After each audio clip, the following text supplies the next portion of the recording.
and I'm on location at a job we're about to start. And this is really interesting. I'm sorry I forgot my earpiece, so hopefully you can hear me really well. We'll hear all the nice birds and the lawn mowers and weed whackers going probably, but that's okay. Anyway, you see this deck behind me. We did an estimate on it, and customer did not go with us last year. They had it done by someone else. And what happens in true restoration is it is a two-step process in most cases, where you're using an alkaline and then an acid that actually neutralizes the product, the alkaline product, and then the cleaner, stripper, whatever it is. And then it also brightens the wood back up, and there's a lot of reasons to use that. So that's the proper way to do it. And if you use the right products, they get rid of organic growth like mold, mildew, and so forth. Well, I'm gonna show you on this deck. Not only did they not do the repairs, and there were some repairs that needed to be done, they stained over rotted wood. They either stained it when it was wet and moist, or more likely, they never got rid of the organic growth and just used pressure. The homeowner does not know. They went with a company that was less money and then called us and said, hey, I should have gone with you guys. I made a mistake. And they realized that they threw good money, lower, but good money, if they're bad because of what happened here. So let's take a look at it. And we're back here now to fix what happened last year. So let's go take a look, and you can see the deck over my shoulder. Ready? Let's take a walk. Okay, so when we go up here, you can tell it's a solid stain too, which is really tough to get out. You can see I'm walking from the shade into the sun. It's a hot day in Jersey. We're in the 90s already in June. We've been there. And you can see it's a Sherwin-Williams product. And it almost looks like the Cabot Brickstone color. Has that reddish brown to it a little bit. But you can see, I mean, that didn't rot in a year. This is the kind of stuff. There's a couple boards. Now it's an older deck, and they've been replacing boards and patching, but you can see these are getting repaired, replaced. But look at this.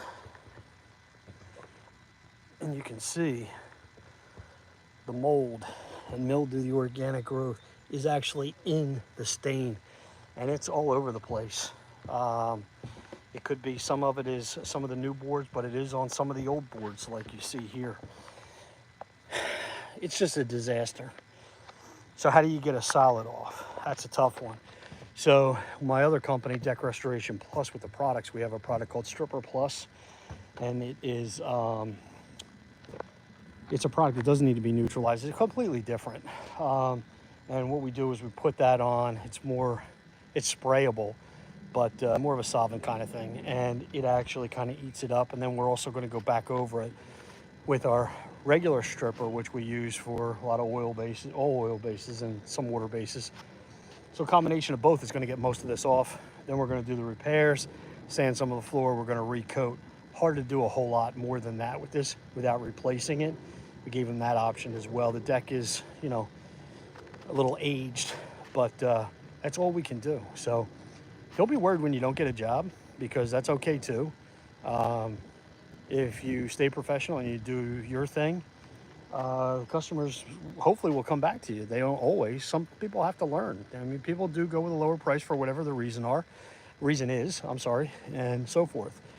And just so you know, this is indicative of a company that's either inexperienced or not real good at what they do. And I'm going to flip this around, and if you're a fan of pressure washing, let's take a look at this. These are what we call striping, zebra stripes, whatever you want to call them. The whole concrete done with a wand. And this is your grade A pressure washing company that doesn't know squat about pressure washing, number one, because it would have done a surface cleaner, would have been real quick. It would have been a lot quicker than this nonsense. And this deck probably would have been done with not just water, which is what I believe happened here with just water. So what happened is they never remediated the original organic growth that was in the wood. Organic growth will root into the wood. Pressure does not do that. There's a lot of people, you can go on YouTube and other videos and stuff, and there's just a bunch of nonsensical people that talk a lot of crap. They say, oh, you just need pressure, you don't need to do all that. If you know how to use a pressure washer, yeah, okay, whatever. Pressure does not remove organic growth that roots into wood. So what they do is, whether you do it or they do it, a lot of times they just collect their check and leave. You go stain it thinking, oh, this is great.